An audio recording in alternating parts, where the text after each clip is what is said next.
For those of you that don't know me, I'm a cosmetic nurse and I stab people for a living.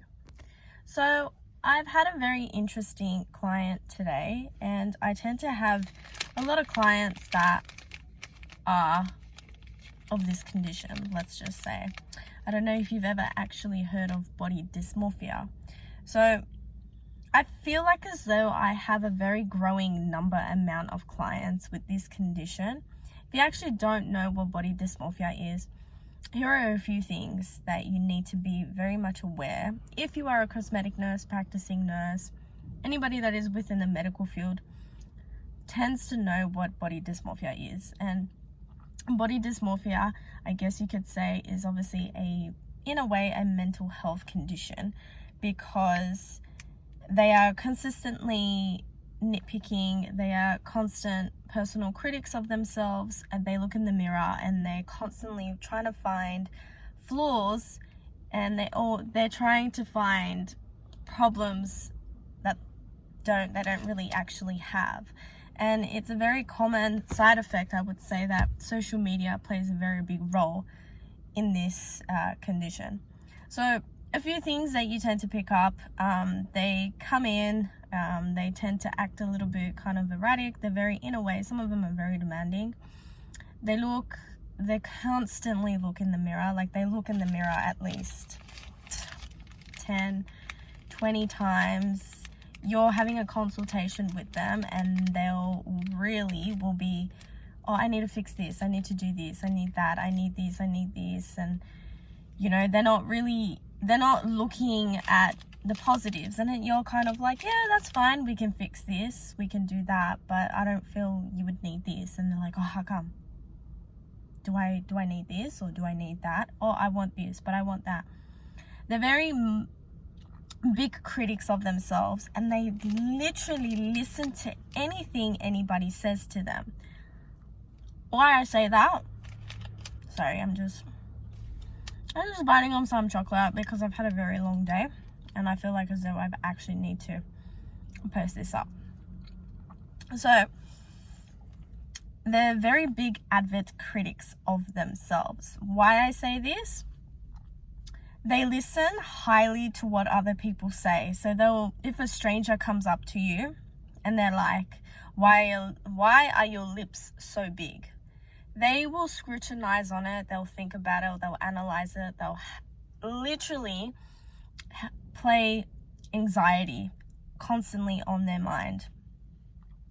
They'll come in, they'll tell you what they want, but at the same time, they're not really kind of focusing on seeing the positive outcome, right?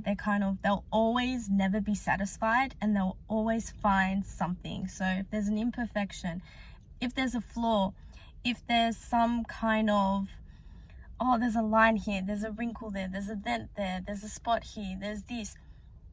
No matter what, to them, it will never ever be perfection. So I'm not saying that we're all perfect, but for somebody like me or whoever is watching this, you would think, oh my God, it's not the end of the world. But for them, it is a massive end of the world, because they literally listen to strangers, outsiders, and they will nitpick like crazy. And then they get very emotional, they get very highly protective, and they question. So when you tend to kind of see a lot of this erratic, in a way, behavior that they come in,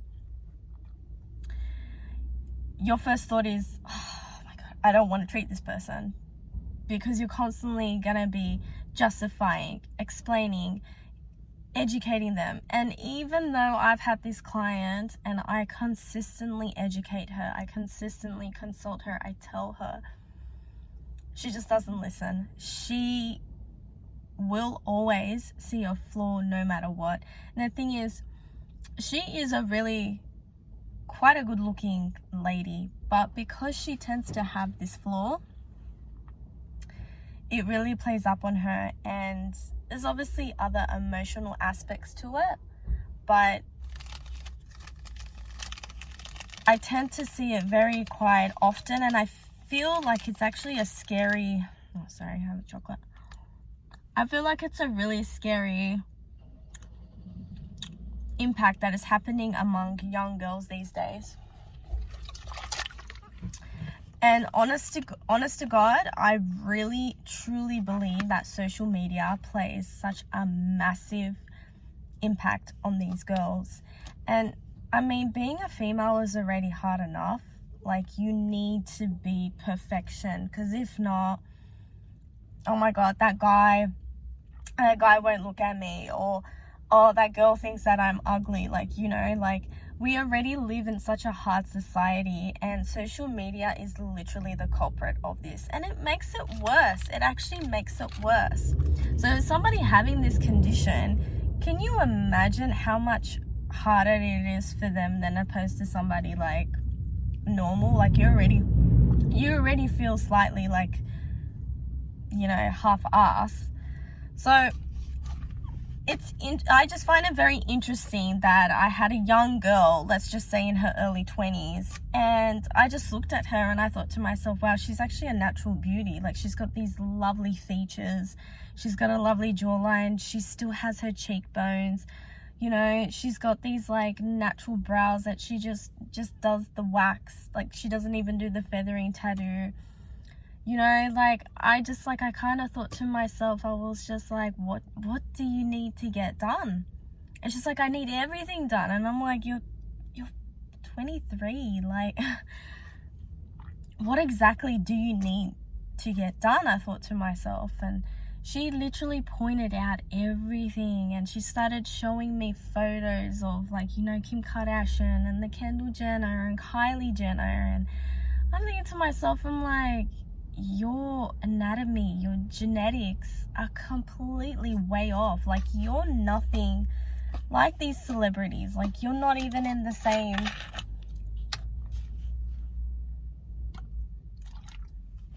sorry, I just had to have a break there. You're not even in the same kind of genetic pool field as them, you know. But she's showing me photos of Kim Kardashian, and I'm like, okay, yes, I've seen this woman. Yes, she is. But I thought to myself, I'm like, there's got to be something wrong with this girl. And then I started to notice her behavior, and I started to see how she constantly questioned and reassured, and she was constantly not sure about this, and oh no, but I need to fix this, and this is not right. And I'm like, you're 23 years old. Like, got a lot to learn. Like, I just, sometimes as a cosmetics nurse, I love my job, I really do, and I feel like maybe some people generally, they really do need, you know, just a little bit of enhancements of fillers, of Botox.